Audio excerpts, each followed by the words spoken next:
بات ان سے بن نہیں رہی, کبھی IMF کو آنکھیں دکھاتے ہیں, کبھی پاؤں پکڑتے ہیں, تو کچھ صورتحال بن نہیں رہی تھی. شہباز شریف صاحب نے بہرحال IMF کی جو MD ہیں ان سے خود فون پہ بھی پہلے بات کی, اور اب ان کی بالمشافہ آمنے سامنے ملاقات بھی ہو چکی ہے ان سے, اور تقریباً 1.5 گھنٹے کے قریب ان کی جو ملاقات ہوئی ہے اس میں انہوں نے کافی زیادہ انہیں کوشش کی کہ وہ منا لیں IMF ڈیل کے لیے. اور اب خبریں یہ آ رہی ہیں کہ پاکستان بالکل قریب ہے کہ IMF سے پاکستان کی ایک ڈیل ہو جائے گی, اور سٹاف لیول ایگریمنٹ جو بالکل اب معاہدے کے قریب ہے اس کی اناؤنسمنٹ بھی تھوڑے ہی وقت کے بعد آپ کو نظر آئے, شاید 1 آدھ دن میں ہی نظر آ جائے. اور معیشت دان اس بات پر متفق تھے کہ اگلے 3-4 دنوں کے اندر ہی پاکستان کو IMF سے ہر صورت پیکج لے لینا ہے, ورنہ ہمارے لیے بہت مشکلات ہو جائیں گی, کیونکہ پاکستان نے اس سال بہت سارے بیرونی قرضے واپس بھی کرنے ہیں, اور پھر آگے بھی معیشت کو چلانا ہے. اور معیشت ہماری رکی ہوئی ہے, ٹیکس اس طرح سے جو انہوں نے رکھا ہوا ہے کہ جی ہمیں وہاں سے ٹیکس آ جائے گا, وہاں سے کہاں سے آ جائے گا ٹیکس, جب لوگوں کے کاروبار ہی نہیں چل رہے تو کوئی ٹیکس کیسے دے گا. تو یہ اپنے طور پر جو سوچ کے بیٹھے ہوئے تھے وہ اپنی جگہ, لیکن جو صورتحال تھی وہ یہی تھی کہ جناب آپ کو IMF کے پاس جانا ہی تھا اور ڈیل کرنی ہی تھی. اور جب آپ IMF کے پاس جائیں گے تو پھر باقی جو مالیاتی ادارے ہیں وہ بھی آپ کے اوپر ٹرسٹ کرتے ہیں کہ جی ٹھیک ہے, ایک ملک اگر IMF کے ساتھ ڈیل میں موجود ہے تو اس کا مطلب ہے کہ ہم بھی اس کے اوپر ٹرسٹ کر سکتے ہیں, وہ پیسے واپس کر سکتا ہے. تو پھر باقی جو دیگر بینکس ہوتے ہیں, چاہے وہ ایشین ڈیولپمنٹ بینک ہو, عالمی بینک ہو, مختلف تنظیمیں ہوں, دوست ممالک ہوں, وہ سب بھی پھر آپ کے ساتھ کچھ نہ کچھ معاملات طے کرتے ہیں. انویسٹر بھی جو ہے, جو باہر سے لوگ سرمایہ کاری کے لیے آتے ہیں, یہاں کاروبار میں پیسہ لگانا چاہیں, وہ بھی یہ سوچتے ہیں کہ یار یہ ملک ڈیفالٹ نہیں کر رہا تو ہم یہاں پہ اپنا پیسہ لگا سکتے ہیں. تو پھر ایک آپ کے لیے راستہ کھلا رہتا ہے, اور یہی پاکستان کی اس وقت اشد ضرورت تھی. لیکن فائنلی یہ کام جی شہباز شریف صاحب نے کر لیا, تو ایک اچھی خبر یہ ہے کہ جی اب یہ ڈیل ہماری بالکل قریب ہے. لیکن جہاں اس بات پر دل تھوڑا بہت مطمئن ہوتا ہے کہ چلیں جی کم از کم فی الحال جس ہم ایک شکنجے میں پھنسے ہوئے تھے وہاں سے نکلیں گے, لیکن اگر آپ غور سے دیکھیں سوچیں تو مجھے تو اس میں کوئی بہت زیادہ تسلی والی بات اس لیے نہیں لگتی کہ پہلی بات یہ کہ ہے تو پھر یہ قرضہ ہی جو ہم نے الٹیمیٹلی واپس کرنا ہے, اور بھاری بھاری سود سمیت واپس کرنا ہے. کوئی یہ نہیں ہے کہ کسی نے ہمیں اللہ واسطے پیسے دے دیے اور ہم کہیں کہ چلو جی شکر ہے اب ہمارا گزارا ہو جائے گا. بات یہ کہ وہ پیسے دے رہے ہیں وہ قرضہ ہے, اور ہم نے انہیں بھاری اس سے ڈبل ٹرپل کر کے واپس کرنا ہوتا ہے. تو ایک تو یہ بات ہے. دوسری بات یہ ہے کہ اگر یہ ہمیں مل بھی جائیں گے پیسے اور بھی آ جائیں گے, لیکن جو بنیادی پاکستان کی معیشت کے مسائل ہیں وہ تو اپنی جگہ موجود ہیں. تو یہ پیسے آئیں گے تو یہ بھی خرچ ہو جائیں گے. جیسے اتنے پیسے پہلے جو پڑے ہوئے تھے, جب عمران خان صاحب کی گورنمنٹ گئی تھی تو 12-14 جو بلین کے آپ کے ذخائر تھے زر مبادلہ کے, وہ اب 3 ارب پہ آ کے پھنسے ہوئے ہیں. تو وہ بھی آپ نے سارے خرچ کر لیے نا, پیسے تو تھے اس وقت, اب آپ مزید بھی لے لیں گے تو وہ بھی خرچ ہو جائیں گے. بات یہ ہے کہ وہ پیسے جو آ رہے ہیں وہ تو خرچ ہوتے جائیں گے, لیکن ان میں اضافہ تو کوئی نہیں ہو رہا.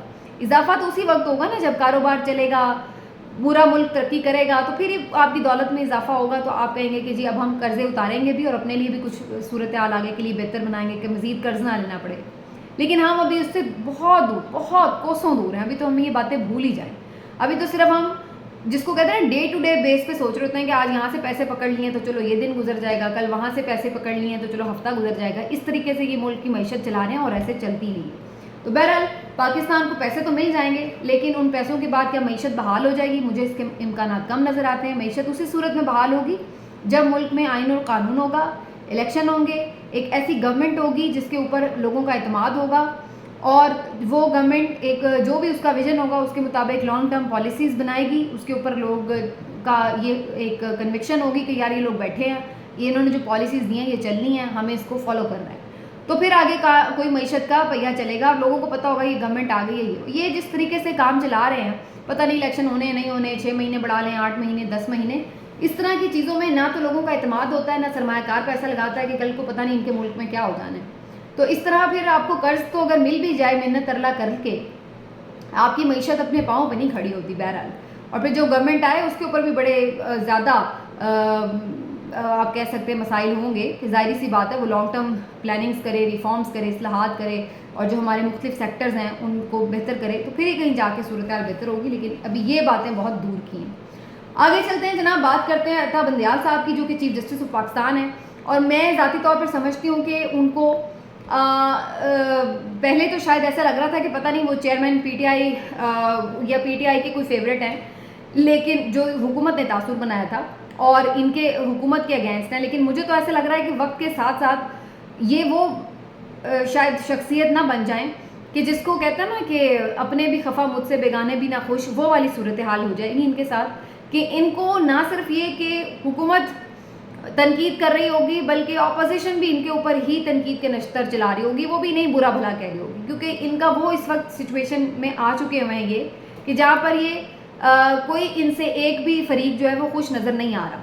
کچھ لوگ ہوتے ہیں ایک اپوزیشن کی گڈ بکس میں ہوتے ہیں, کچھ ہوتے ہیں جو حکومت کی گڈ بکس میں ہوتے ہیں, لیکن آگے چل کے مزید مجھے آئندہ دنوں میں ایسے لگ رہا ہے کہ یہ شاید دونوں کی طرف سے ہی تنقید ہی سن رہے ہوں گے, اور تاریخ میں ان کا جو نام ہے وہ اسی قسم کے چیف جسٹس کے طور پر لکھا جائے گا کہ جس کے دور میں بدترین, اور میں یہ بڑی ذمہ داری سے کہہ رہی ہوں, کوئی مبالغہ رائے سے نہیں کہہ رہی, بدترین انسانی حقوق کی پامالیاں ہوئیں, فسطائیت کا دور رہا, اور اس کے باوجود بھی اس کو روکنے کے لیے کوئی کردار ادا نہیں کر سکے. اور اگر کوئی ایک آدھ فیصلے میں انہوں نے حق سچ کا ساتھ دیا بھی, آئین اور قانون کے مطابق فیصلہ دیا بھی, تو یہ اتنے کمزور ثابت ہوئے کہ اپنے فیصلے کے اوپر عمل درآمد بھی نہیں کروا سکے, اور جن لوگوں نے عمل درآمد نہیں کیا ان کو کٹہرے میں تک نہیں لا سکے.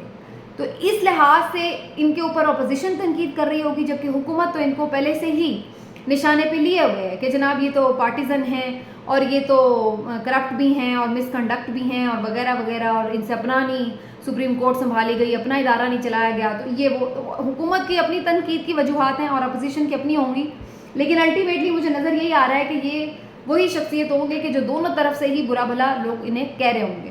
ملٹری کورٹ کا ٹرائل چل رہا ہے اور اس میں بھی کچھ مجھے ایسی ہی صورتحال بنتی نظر آ رہی ہے. اور اس میں ایک چیز میں آپ سے ضرور شیئر کرنا چاہوں گی کہ جو سابق چیف جسٹس آف پاکستان سے جواد خواجہ صاحب, چونکہ انہوں نے بھی اس میں پٹیشن دائر کر رکھی ہے, اور ان کے وکیل نے جو دلائل دیے تھے کل کے روز, انہوں نے ایک بڑی امپورٹنٹ بات کی, وہ میں آپ کے ساتھ شیئر کرنا چاہتی ہوں. انہوں نے کہا کہ آرمی کی سینئر کمانڈ پریس ریلیز میں نتیجہ اخذ کر چکی ہے, اور ان کے نتیجہ اخذ کرنے کے بعد وہ خود کیسے جج ہو سکتے ہیں.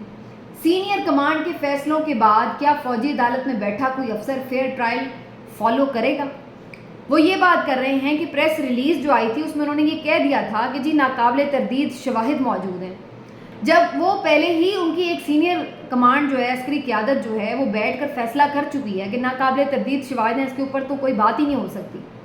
تو پھر ان کے نیچے جو فوجی عدالتیں بنیں گی, چاہے وہ بریگیڈیئر لیول کی ہوں, کرنل لیول کی ہوں, تو کیا وہ اپنے سینئرز کے ایک اسیسمنٹ کے اگینسٹ کوئی فیصلہ دے سکیں گے کہ جناب میرا کمانڈر جنرل نے تو یہ کہہ دیا ہوا ہے, اور میں کیسے اس کے اگینسٹ فیصلہ دے دوں کہ جی کوئی شواہد نہیں ملے. تو یہ ایک کویشچن ہوگا فیئر ٹرائل کے اوپر. یہ بڑا امپورٹنٹ نقطہ تھا جو سابق سی جے پی کے وکیل نے اپنے دلائل میں اٹھایا. تو یوں بھی جو فوجی عدالتیں ان کے فیئر ٹرائل کے اوپر سوال ہیں, اور ایسے میں اہم نکات سامنے آ رہے ہیں. لیکن اگین وہی بات ہے کہ فیصلہ تو ان پر جو بھی ہوگا ان درخواستوں پر, لیکن کیا اس پہ حکومت عمل درآمد کرے گی, اور اگر نہیں کرے گی تو پھر اس کو کون سا کچھ بھگتنا پڑے گا. صورتحال تو ہمیں یہی نظر آ رہی ہے. اور عدالتوں کا جو رویہ ہے وہ ہم پہلے ہی سے دیکھ رہے ہیں, جو ماتحت عدالتیں خاص طور پر, وہاں پر کیا ہو رہا ہے. ابھی نواز شریف صاحب کو جی 35 کنال اراضی کیس کی الاٹمنٹ کے سلسلے میں بھی بری کر دیا گیا ہے. یہ وہی کیس تھا جو 1984 میں تھا بنا, اور میر شکیل الرحمان صاحب کو یہ انہوں نے گرانٹ کی تھی زمین, لیکن اس کے بعد ہم نے دیکھا کہ وہی جو تمام ادارے اینٹی کرپشن کے جو پہلے شور شار مچاتے ہیں کہ جی ہمارے پاس بہت شواہد ہیں, اور بندے کو چھوڑنا نہیں, اشتہاری قرار دلوا رہے تھے نواز شریف صاحب کو ان تمام معاملات میں. اب وہی کہتے ہیں جی کوئی ملا ہی نہیں شواہد, ہمیں کچھ نہیں ملا, کوئی ثبوت پروف نہیں ملا, پلیز ان کو رہا کر دیں. تو اس ایک رہائی سے مجھے نظر یہ آتا ہے, مطلب اس ایک ریلیف سے جو اس کیس میں انہیں ملی ہے, کہ اب نواز شریف صاحب کے لیے راستے کھلنا شاید شروع ہو رہے ہیں.